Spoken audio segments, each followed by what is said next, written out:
खूप कमी होता. आजच्या पिढीला जो मिळालेला स्पीड आहे तो प्रचंड मोठा आहे, आपल्या 10 पट मोठा आहे. मी तुम्हाला 3च पट मागे यायला सांगतोय. तुम्ही थोडंसं मागे या, तिच्याशी संवाद साधा.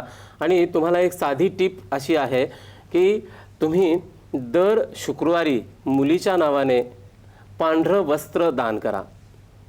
एक साधं कुणीही बघा, म्हणजे भिकारीच बघितला पाहिजे असं काही नाही आहे. तुमची मैत्रीण असेल, तिची मैत्रीण असेल, कोणालाही तिच्या नावानं ते दान करा. तिच्यात आणखी काही फरक झालेला तुम्हाला जाणवेल. नक्कीच सर, तुम्ही आद्य, अंत्य आणि मध्य नाडींबद्दल सांगितलं. मी अनेक वेळा ऐकले सुद्धा आहे, वात, पित्त आणि कफ. पण हे नेमकं काय आहे, त्याचा काय संबंध आहे मानवी शरीराशी? तर याचा उलगडा आम्हाला करून द्या प्लीज. अगदी. आपल्याकडे आयुर्वेदानं आपल्याला हे सांगितलेलं आहे की प्रत्येक व्यक्तीच्या म्हणजे माणसांच्या प्रकृती असतात. वात प्रकृती म्हणजे त्यांच्या शरीरामध्ये वातविकारावर प्रतिकार करण्याची क्षमता कमी असते. यांना वातविकार होऊ शकतात. आता वातविकार म्हणजे काय? सांधेदुखी असेल, कान नाक घसा यांचे आजार असतील, अशा ह्यांना आपण वातविकार म्हणतो. अगदी फुफ्फुसाचे, श्वासनलिकेचे असे काही विकार असतील, किंवा शरीरात असणारा वायू ह्याचेही काही आजार असू शकतात. तर याला वातविकार म्हटलं जातं. त्याच्यानंतर कफ किंवा पित्त, तर पित्तकारक प्रकृती असते. 3 दोष आपल्याकडे गृहीत धरले जातात आणि हे त्रिदोष त्याच्यावर मात करण्यासाठी म्हणून पदार्थ, वनस्पती असा त्याचा अर्थ आहे. पित्तदोष म्हणजे आपण जेवण करतो, आपण काही आंबट पदार्थ खातो, किंवा आपण अशा काही गोष्टी करतो, रात्रीचं जागरण असेल वगैरे, त्यावेळेला आपलं पित्त वाढतं. ज्यांची पित्त प्रकृती आहे त्यांना ह्या गोष्टी फारशा जमत नाहीत. म्हणजे जागरण केलं की त्यांचं पित्त वाढणार आहे, आंबट खाल्लं की त्यांचं पित्त वाढणार आहे वगैरे वगैरे. तर ह्याच्यावर मात करण्यासाठी काय आहे, तर पित्त प्रकृती असेल तर अगदी दुधाचे 2 प्रकार असतात. थंड दूध हे पित्ताला शमवतं आणि गरम दूध हे पित्ताला वाढवतं. दुधाचाच 2 प्रकारे वापर केला जातो. आपण जर थंड दूध रात्री झोपताना थोडंसं घेतलं तर आपल्याला पित्त शमवता येतं. पित्तशामक अशा अनेक वस्तू आपल्याकडे आहेत, पदार्थ आपल्याकडे आहेत. त्यासाठी केमिकल्स घेण्याची अजिबात आवश्यकता नाही. कुठलीही औषधं अशी जी केमिकल्समधून बनवलेली असतात ती घेण्याची आवश्यकता नाही. त्याच्या पुढे आहे कफ प्रवृत्ती किंवा कफ प्रकृती. अशा व्यक्ती ज्यांच्यामध्ये कफ जास्त असतो. मग कान नाक घसा ही संस्थाच त्यांची अडचणीची ठरते. काही कालांतरानंतर कानात खाज येणं, डोळ्यांना खाज येणं, सायनस बिघडणं, नाकाचं हाड वाढणं, अशा अनेक आजार त्यांना येतात. त्याच्यानंतर आपल्या शरीरात सुद्धा, रक्तात सुद्धा किंवा आपल्या पोटामध्ये सुद्धा काही प्रमाणात कफ असतो, तो हवा असतो. श्लेष्म असं त्याला म्हटलं जातं. आणि हा श्लेष्म जर आपल्या शरीरात नसेल तर आपल्या शरीरातल्या आतड्यांमधून अन्न पुढे जाण्यासाठी, खराब अन्न पुढे जाण्यासाठी म्हणून जी वंगन प्रक्रिया होते ती होत नाही. मग बद्धकोष्ठ हा सुद्धा आजार त्याच्यातून येतो. तर अशा प्रकारच्या आजारांवर मात करण्यासाठी आयुर्वेदानं आपल्याला प्रचंड गोष्टी दिलेल्या आहेत, ज्योतिषानं सुद्धा प्रचंड गोष्टी दिलेल्या आहेत. ह्यांचा आपण निश्चितपणाने वापर करू शकतो. आपल्याकडे आणखीन एक चांगला हे आहे ह्या सगळ्याबद्दल बाहेरून लावण्यासाठी, ओरा क्लिनिंग ऑइल. ह्या 3ही दोषांवर ते मात करतं. आता ओरा म्हणजे काय ते आपण नेहमीच बघत असतो. आपल्या शरीराच्या भोवती स्किन पासून ते 8 इंचापर्यंत आपल्या शरीराची एक आभा असते, तेज असतं. आणि ह्या तेजोवलयातून, मगाशी मी दृष्ट काढायची सांगितलं ना, तोच प्रकार आहे हा. आपल्या संपूर्ण शरीराला जर हे ओरा क्लिनिंग ऑइल आपण लावलं तर काय होणार आहे, आपल्या वात, पित्त आणि कफ ह्या 3ही प्रकृतींच्या शरीरावर मात करण्यासाठी आपल्या शरीरातल्या रचनांमध्ये ऊर्जा निर्माण होणार आहे. नॅचरली क्युअर होण्याच्या पॉवर्स, मी नेहमी नॅचरल पॉवर्स बद्दल बोलल्याशिवाय मला जमत नाही. आणि नॅचरली क्युअर होण्याच्या ज्या पॉवर्स आहेत त्या ह्याच्यातून आपल्याला चांगल्या प्रकारे वाढवून मिळणार आहेत. नक्कीच. अनेक तुमचे असे प्रोडक्ट्स आहेत ज्याच्याबद्दल मला माहिती जाणून घ्यायची. आता मगाशी जो प्रश्न आला होता की त्या कुठे मिळतात, तर अजूनही म्हणजे दादरच्या व्यतिरिक्त अजून कुठे मिळू शकतात, तर त्याच्याबद्दल सुद्धा माहिती जाणून घ्यायची. पण एका छोट्याशा ब्रेकसाठी थांबते.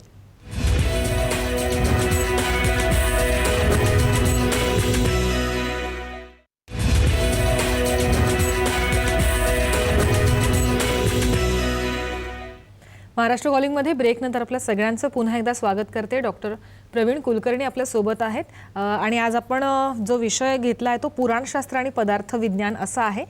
सर, आपण जरा तुमच्या प्रोडक्ट्सबद्दल बोलूयात, कारण की तुम्ही यशराज धूपबद्दल सांगितलं, ऑरा क्लिनिंग ऑइलबद्दल सुद्धा सांगितलं. असे आणखी प्रोडक्ट्स आहेत, त्याच्याबद्दल सविस्तर एकदम अशी माहिती आमच्या प्रेक्षकांना मिळावी, ज्याच्यामध्ये काय काय आहे आणि त्याचा कसा वापर करायचा. नक्कीच. आपण सगळ्यात पहिल्यांदा बघूया यशराज धूप. यशराज धूपमध्ये आपण होम हवनासाठी लागणाऱ्या वनस्पती वापरलेल्या आहेत. त्याच्याचबरोबर हवनाशिवाय सुद्धा आयुर्वेदात अशा काही वनस्पती सांगितलेल्या आहेत की अगदी कडुलिंब तो वापरला तर घरात जंतुनाशक परिस्थिती तयार होते किंवा जंतू नाहीसे होतात. अशा अनेक वनस्पतींचा आपण त्याच्यात वापर केलेला आहे. हा धूप रोज सकाळी आणि संध्याकाळी आपण जर घरात लावला का अगदी चिमूटभर लावायचा आहे. 2 कापुरड्या ठेवायच्यात, त्याच्यावर चिमूटभर धूप टाकायचा आहे आणि त्याला आपण पेटवायचं आहे.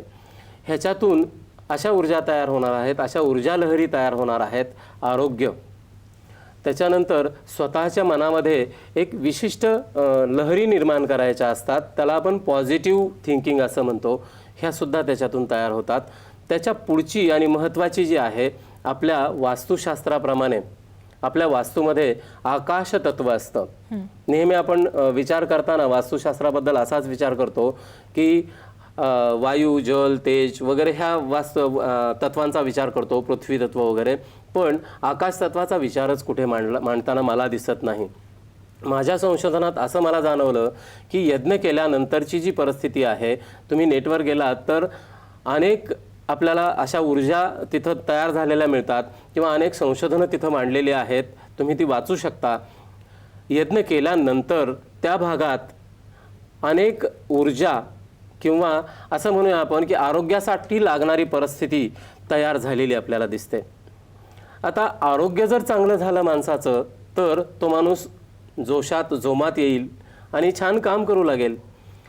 त्याची प्रसन्नता ही तितकीच महत्त्वाची आहे. जर माणूस प्रसन्न नसेल, मन करारे प्रसन्न सर्व सिद्धीचे कारण असं आपण म्हणतो, ही खरी नॅचरल पॉवर आहे. आणि विचार ही आणखीन एक सगळ्यात मोठी नॅचरल पॉवर आहे. जसे विचार आपले असतात त्याप्रमाणे आपलं शरीर काम करतं. यशराज धूप जर आपण घरात लावला तर आपले विचार चांगले व्हायला लागतात, पॉझिटिव्ह व्हायला लागतात आणि आपली प्रगती होण्यासाठी म्हणून ज्या ज्या क्रिया आपल्या हातून व्हायला पाहिजेत त्या होतात. एक लक्षात घ्या, मी असं म्हणत नाही आहे की यशराज धूप लावला की तुमच्या तिजोरीत पैसे येतील. मी असं म्हणत नाही आहे की यशराज धूप लावला की तुम्हाला दुबईचं तिकीट मिळेल. असा चमत्कार ह्याच्यात नाही. पण ह्याच्यात काय आहे तर तुमच्या विचारांमध्ये होणारा बदल आणि त्यातून घडणाऱ्या तुमच्या हातून चांगल्या क्रिया, हा आपल्याला त्याच्यातला बेनिफिट मिळणार आहे.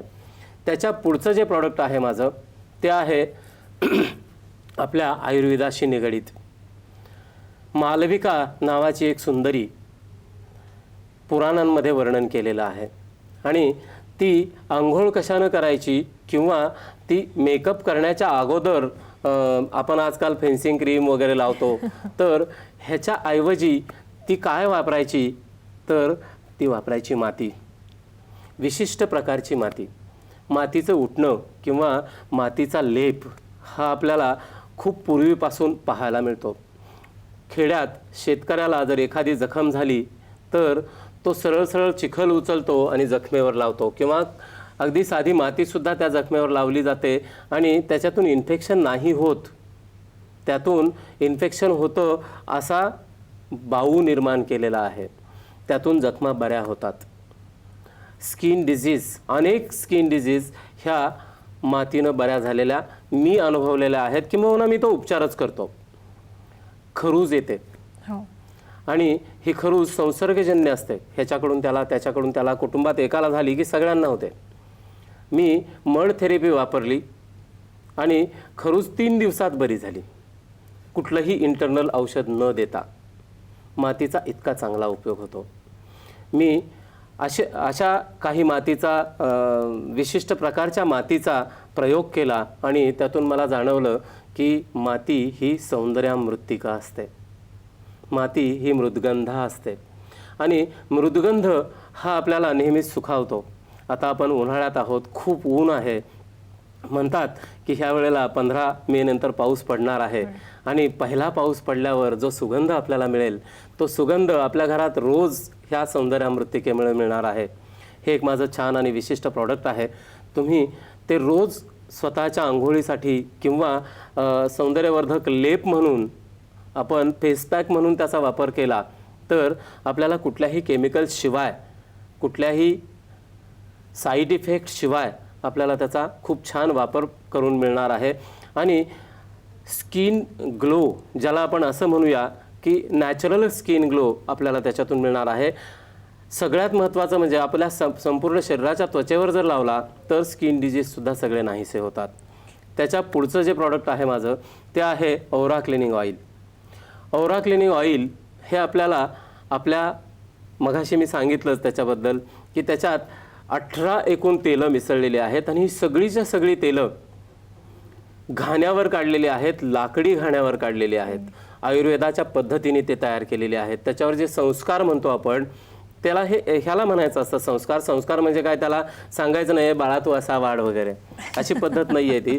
तर संस्कार करणं म्हणजे त्या तेल काढण्यासाठी लागणारे प्रयोग, ते तेल काढून नैसर्गिक रीतीने त्याला साठवणं, नैसर्गिक रीतीने त्याच्यात आणखीन काही प्रक्रिया करणं, हे सगळं आपण त्याच्यात केलेलं आहे. हा सुद्धा आपल्याला नॅचरल ग्लो आणि स्किन डिजीज तिन्ही प्रकारच्या व्यक्तींसाठी आपल्याला त्याच्यातून फायदा मिळतो. त्याच्या पुढचं जे प्रॉडक्ट आहे आपलं ते खूप महत्त्वाचं आहे. स्त्रियांच्या दृष्टीने तर फारच महत्त्वाचं आहे आणि आजच्या काळात केसांसाठी प्रत्येकजण झटतोय. केस चांगले असायला पाहिजेत, केसांच्या अनेक प्रकारच्या तक्रारी नसायला पाहिजेत असं आपल्याला वाटत असतं. बघा, केसांच्या तक्रारी ह्या जास्त वाढतात त्या मानसिकतेतून. तुम्ही प्रसन्न असाल, तुम्ही आहार चौफेर घेत असाल तर केसांच्या तक्रारी खरंच कमी होतात. कोंडा केसात का होतो तर साधी गोष्ट आहे, व्हिटॅमिन ए कमी पडलेलं असतं. व्हिटॅमिन ए कशातून मिळेल ते आहारात जर तुम्ही ठेवलं तर कोंडा होत नाही. केस का गळतात तर केसांना पोषण चांगलं मिळत नाही. केसांना पोषण मिळणं महत्त्वाचं असतं की स्किनला, हा विचार महत्त्वाचा आहे. ह्याच्यात स्किनला पोषण मिळालं पाहिजे. आजकाल काय होतं, तेल लावण्याची पद्धत बंद झाली आहे. तेल लावायचं नाही अशी फॅशन आहे आणि मग स्किनला पोषण कसं मिळणार? स्किन ही ऑइली असली पाहिजे तरच ती लवचिक असते. ओढली तर रबरासारखी ओढली जाते, परत जागेवर येते. पण ती जर ऑइली नसेल तर ओढली जात नाही. मग ओढली गेली नाही तर तिचा लवचिकपणा कमी झाला आहे आणि ती मृत झालेली आहे असा त्याचा अर्थ आहे. आपलं हे जे तेल आहे ते केसांच्या सगळ्या समस्या संपवतं. त्याचं नाव आहे यशवर्धिनी केश तेल. ह्या प्रकारे आपले हे चारही प्रॉडक्ट सगळ्यांसाठी फायद्याचे ठरणार आहेत. सर्वांनी वापरावेत असा सल्ला आहे. नक्कीच सर. रेकीचं तुमचं एक पुस्तक सुद्धा आहे, रेकी एक दिव्य शक्ती. त्याच्यातनं सुद्धा अनेक लोकांना फायदा झालेला आहे. आपण मगाशी एक फोन घेतला की त्या बाईंना सुद्धा रेकीचं पुस्तक हवं होतं, तर त्याच्याबद्दल सुद्धा आम्हाला थोडीशी माहिती सांगा. माझी 2 पुस्तकं प्रकाशित झालेली आहेत. एक आहे रेकी एक दिव्य शक्ती. हे पुस्तक वाचून आपल्याला पॉझिटिव्ह एनर्जी मिळतात.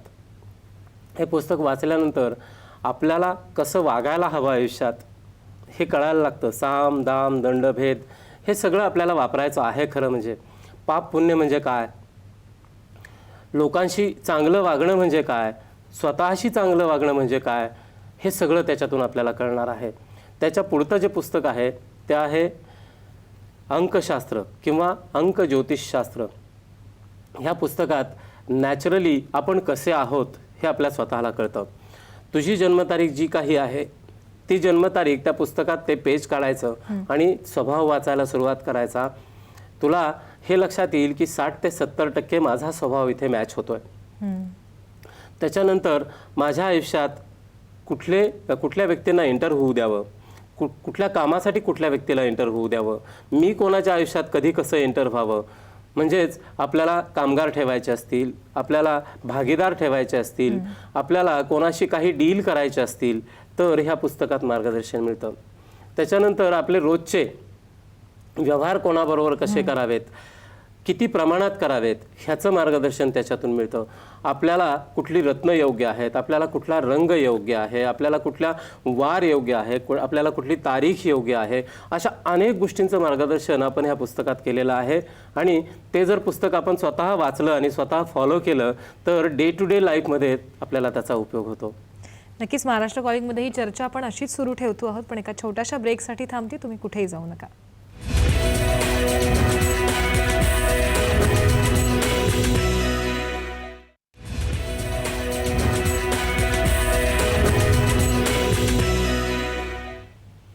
महाराष्ट्र कॉलिंगमध्ये ब्रेकनंतर पुन्हा एकदा स्वागत करते. आपल्याला आज मार्गदर्शन करतायत डॉक्टर प्रवीण कुलकर्णी आणि आपल्याला एक फोन येतो आहे पुण्यावरनं ज्योती यांचा. ज्योती, आपला प्रश्न विचारा. आमचा पुण्यामध्ये एक बंगला आहे हा. आणि बरीच वर्ष झाले तो भाड्याने जात नाहीये. अच्छा. तर प्राधिकरणाचे. अच्छा, तुमच्या बंगल्याच्या नैऋत्य कोपऱ्यात काय आहे? हो, तसं नाही कळत मला. अच्छा, तर पूर्व पश्चिम आहे बहुतेक एंट्रन्स. ओके. बरं, हरकत नाही. प्राधिकरणमध्ये कुठे आहे? 24 सेक्टर मध्ये. 26 सेक्टरमध्ये. एक महत्त्वाचं असं आहे की तिथं किती खोल्या आहेत? गार्डन आहे. नाही नाही, एकूण खोल्या किती आहेत? एकूण 4 बेडरूम आणि हॉल किचन. बरं, 2 मजली आहे की 3 मजली आहे? सिंगल आहे. सिंगल आहे. ठीक आहे. आता एक छोटंसं काम करायचं आहे. तुम्ही त्या बंगल्याच्या जवळच राहत असाल तर 3 दिवस सलग तुम्ही तुमच्या बंगल्यात जायचं आहे आणि त्याच्यात दिवा लावायचा आहे नैऋत्य कोपऱ्यात. आता तो तुम्हाला शोधावा लागेल, नैऋत्य कोपरा कुठे आहे तो. पण हा दिवा लावताना त्याची ज्योत ही दक्षिणेकडे करायची आहे. सलग 3 दिवस हा उपाय करा आणि दरवाजा जो आहे, मेन डोअर, त्याच्यावर शुभचिन्ह लावा. ह्या 2 गोष्टी झाल्या. आणि तिसरी आणि महत्त्वाची म्हणजे तिथं आजूबाजूला जे भाडं चालू आहे, म्हणजे तिथं जे भाडं मिळू शकतं तेवढीच तुमची अपेक्षा असेल तर तो नक्कीच ह्या उपायांमधून जाईल. पण जर त्याच्यापेक्षा जास्त तुमची अपेक्षा असेल तर मात्र तुम्हाला अशा आस्थापना बघायला लागतील की ज्यांना जास्त भाडं दिलं तरी परवडतं, पण ते तुम्हाला एफर्ट्स घ्यावे लागतील, तुम्हाला ते शोधावं लागेल. तशा ठिकाणी तुम्हाला पोचावं लागेल, त्यांच्यापर्यंत तुमच्या बंगल्याची छायाचित्र वगैरे पोचवायला लागतील, मग तिकडून सुद्धा तुम्हाला रिस्पॉन्स येऊ शकेल. पण ह्या 2 गोष्टी करा, तुम्हाला नक्की त्याचा फायदा होईल. सर, तुमचे कोर्सेस वगैरे पण असतात, तर त्याची बॅच आता पुढे कोणती आहे? म्हणजे जर रेकी करायची असेल, शिकायचं असेल तर कशा पद्धतीने हे करायचं? नक्कीच. आज काही नवीन प्रेक्षक असतील तर त्यांच्यासाठी रेकीबद्दल थोडीशी माहिती देऊ आणि मग ह्याच्याबद्दल बोलू. आपला रेकीचे कोर्सेस असतात आणि रेकी ही नॅचरल पॉवर डेव्हलपमेंट करण्यासाठीची एक साधना आहे. एका दिवसात ही साधना आपण शिकवतो आणि त्याच्यानंतर 21 दिवस तुम्हाला त्याची रोज प्रॅक्टिस करावी लागते. साधना हा शब्द आध्यात्मिक जरी असला तरीही साधना म्हणजे काय, तर डॉक्टर रोज प्रॅक्टिस करतो त्याला ही साधना म्हणता येतं. इंजिनियर रोज स्वतःच्या